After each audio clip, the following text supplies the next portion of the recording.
lusot ang may atraso. Go. Tapit. Ang mga resibong nakalap ngayong hapon. Taas kamay. Bitawan ang cellphone. Mag-inang nag-aalok ng pampalaglag o pag-abort ng mga baby. Online ipinagmamalaki ang kanilang mga serbisyo.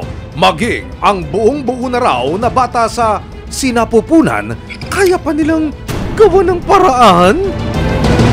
Saan nyo dadali nyo? Yung dugo na yun? Doon po sa may minsan hinuhukay namin, minsan pinaplas na lang po namin.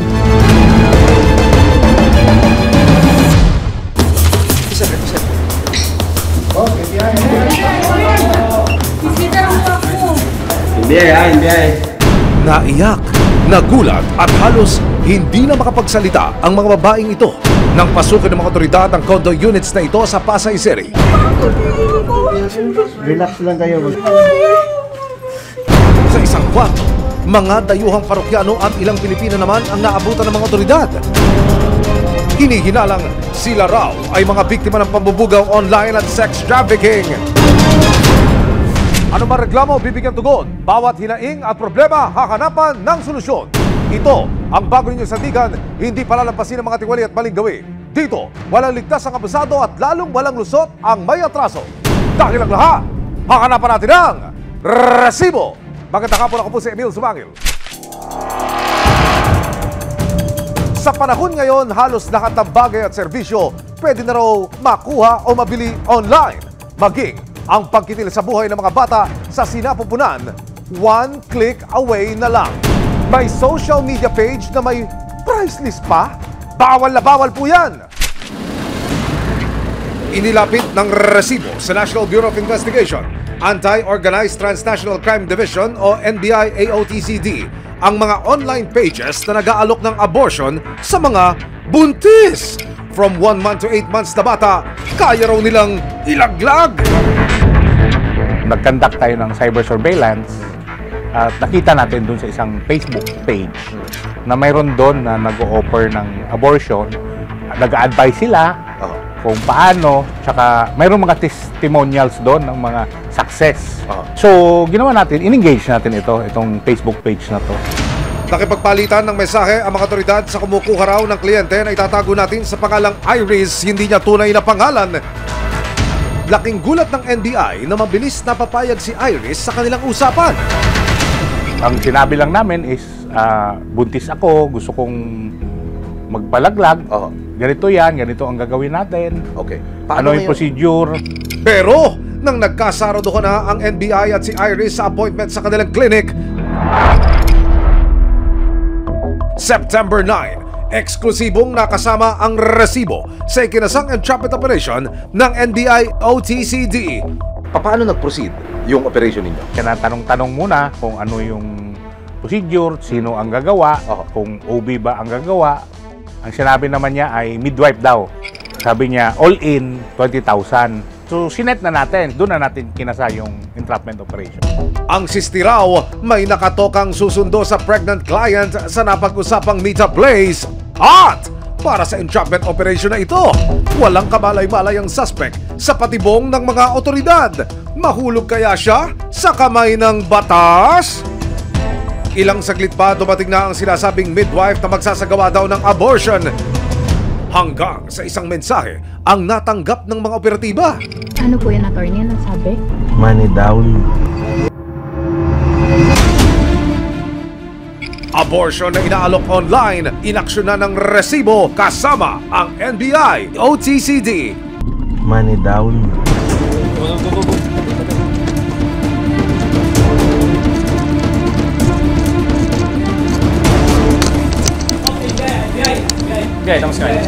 Taas kamay. Bitawan ang cellphone. Inventory lang namin yung mga gamit. Ngayon lang po ako nag-ano dito. Ngayon lang po. Kasama ka ate? Ikaw sa mga diba? Nakiusap lang po ako dyan kasi yung taga-sundo ko pumunta. Hindi, kasama ka. Kasama yung mama ko lang po. Ay, kayo gumagawa kayo ng makakagawa niyo. Sino ba kayo magdidesisyon? Arestado ang maginang itinago namin sa mga pangalang Agnes at Nicole. Naabutan pa ng mga operatiba ang mga gamit na kanilang hinanda para sa paglaglag ng bata. Dito na nakumpirmang hindi sa isang clinic ginagawa ang procedure. Attorney, describe mo. Ano ba itong ni-raid ninyo? Ano ba ito? Bahay lang? Barong-barong? Ano? Bahay lang siya, tapos foam nga lang yung sa sahig nakalagay yung tapos makikita mo yung mga supposed to be gagamitin sa procedure, makikita mo talagang hindi sanitize itong mga gamit na to.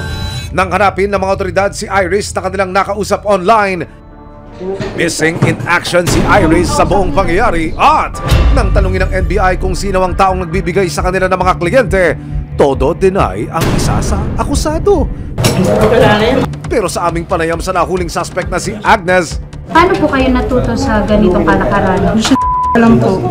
Ano po siya? Midwife din daw siya. Paano niyo po ba nakilala si ma'am? Online lang po siya. Pero kayo po ay hindi midwife. Hindi po. Nagre-reseta po kayo. Ay, hindi po.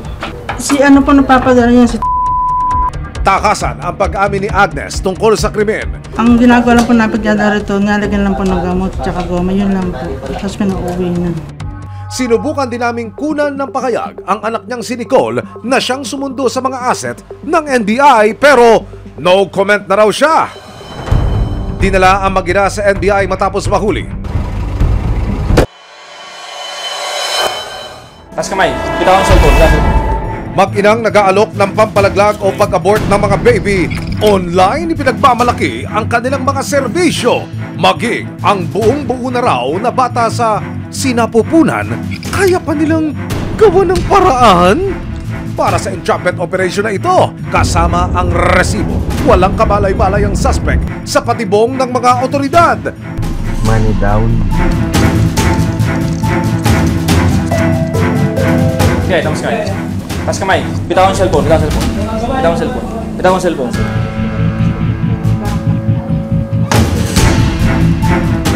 Sa aking eksklusibong panayam sa isa sa mga akusado na si Agnes, ikinuwento niya ang kanilang sistema. Ano pong trabaho ninyo? Sa Quiapo, magtitinda po kami doon sa Quiapo. Ano po yung tinitinda nyo no, sa Quiapo? Mga yung pamparegla tapos yung dahon-dahon. Pati yung gamot, cytotec, Opo. bebenta ko kayo. Eh, alam nyo bawal yun. Opo.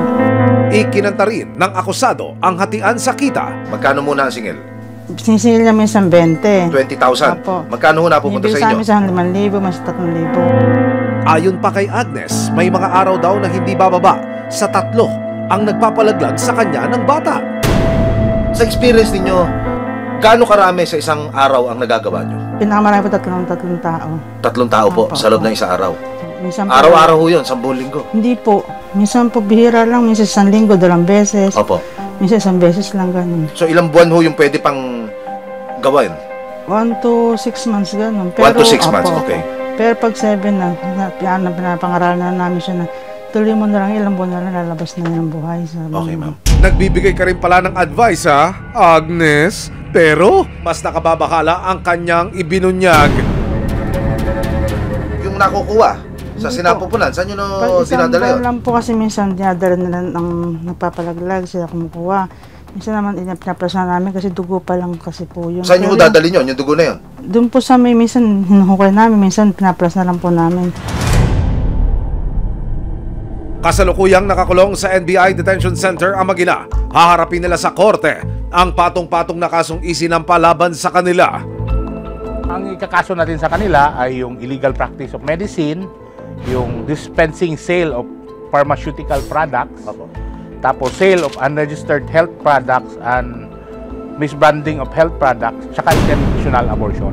Meron ho bang pagsisisi sa inyo? Dito, bakit ho kasi sa dami-dami ng trabaho dito kayo pumasok? Sisi naman po kung talaga kami. Kami na po subukan at napaka-delikado at masyado masama. Eh, kung maraming hanap buhay dyan na marang, ngayon na lang pampasukan nila. Malinaw na bawal ang abortion sa ating bansa at pihadong mapanganib ang pagsasagawa ng iligal kung saan buhay ng parehong ina at sanggol ang nakataya.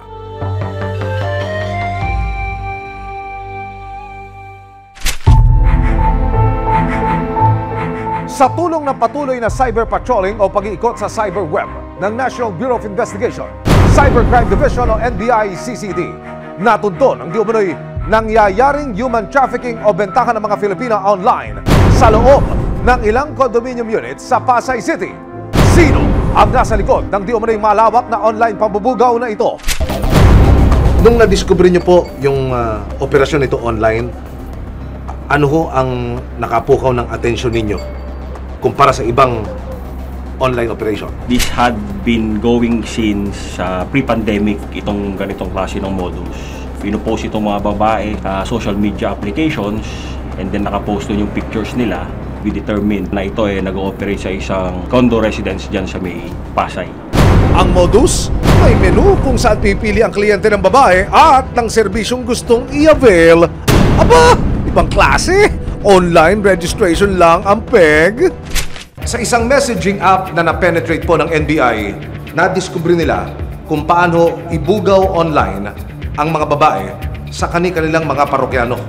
Lumalabas na mayroong mga dayuhan, pero karamihan sa mga babaeng inilalako online, puro Pilipina. Makalipas ang halos isang buwan na pagmamanman at pagkalap ng ebidensya, September 6, 2024, kasama ang resibo, nagkasa ng malawakang operasyon ng NBI CCT at ibang departamento ng NBI. Una-munang inikutan ng mga otoridad ang target location. Asan power key? Yan. Ito. Yung sa dulo. Ito ang strike natin. Yan. Halos lahat. Kaso may ibang area pa. Ibang area pa tayo na hindi dito. Anim na building. Sunod lang kami sa inyo, Chief. Sa hudyat ng isang asset, pinasok na ng mga otoridad ang 6 na condominium unit sa Pasay para mahuli ang nasa likod ng paglalako ng mga babae at masagip ang mga biktima. Ito sir.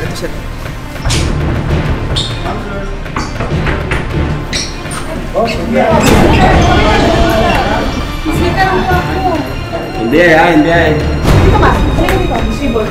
Tagal mo yung password. Tagal mo yung password.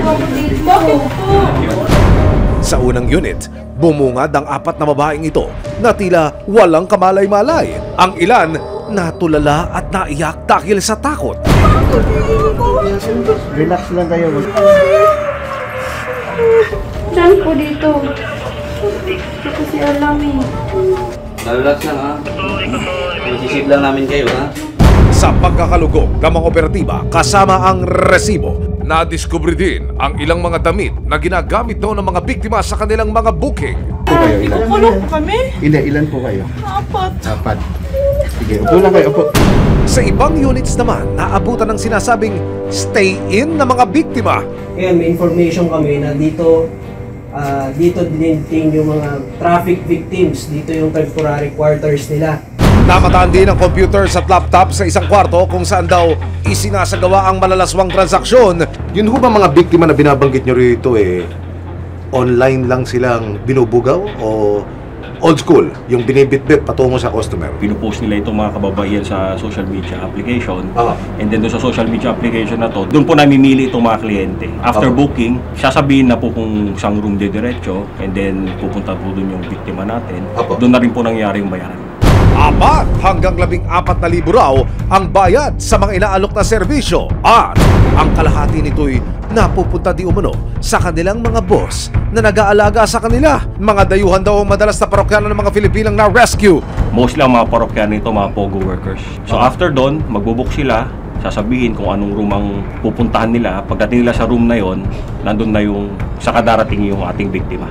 Arestado rin ang ilang dayuhang parokyano at may-ari ng condominium units. Sa parehong gabi, nagtungo ang resibo at NBI sa isa pang condominium sa Maynila.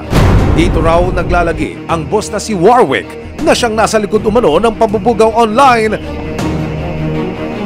Pagpasok sa unit, arestado si Warwick, ang ilang Chinese national at ilang Pilipino na di umano yung mga assistant na mga babaeng ibinubugaw.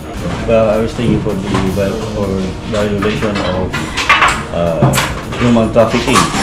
Agad na dinala ang mga na-rescue at naaresto mga dayuhan sa NBI headquarters.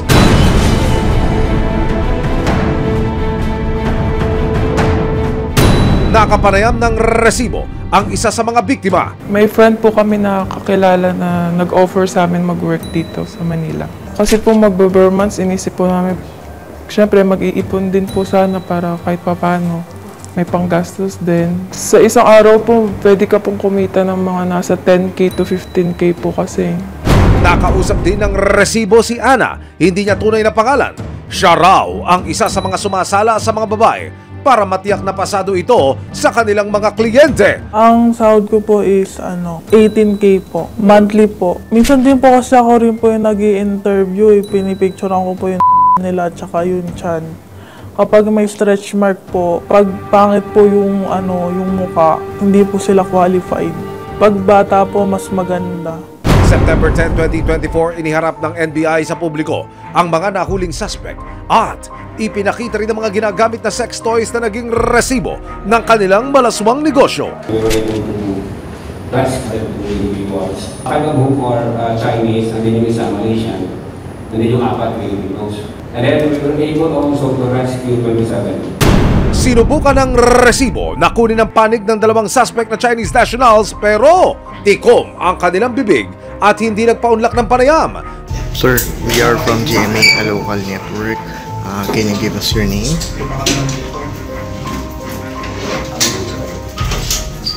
Nakaharap ang mga suspect sa kasong paglabag sa RA number 11862 o ang Anti-Trafficking in Persons Act of 2022 in relation to RA 10175 o ang Cybercrime Prevention Act of 2012. It was committed in large scale dahil sa dami ng mga rescue victims natin. Ayon sa NBI-CCD, patuloy nilang babantayan ang ganitong klase ng mga kaso. Kapag meron pong ganitong klase activity na nangyayari online, we make sure na we are always ready. And we have a team na nagpapatrol sa cyberspace. And rest assured, maaari kayong makapagtago pero hindi kayo makakatakas sa NBI. NBI.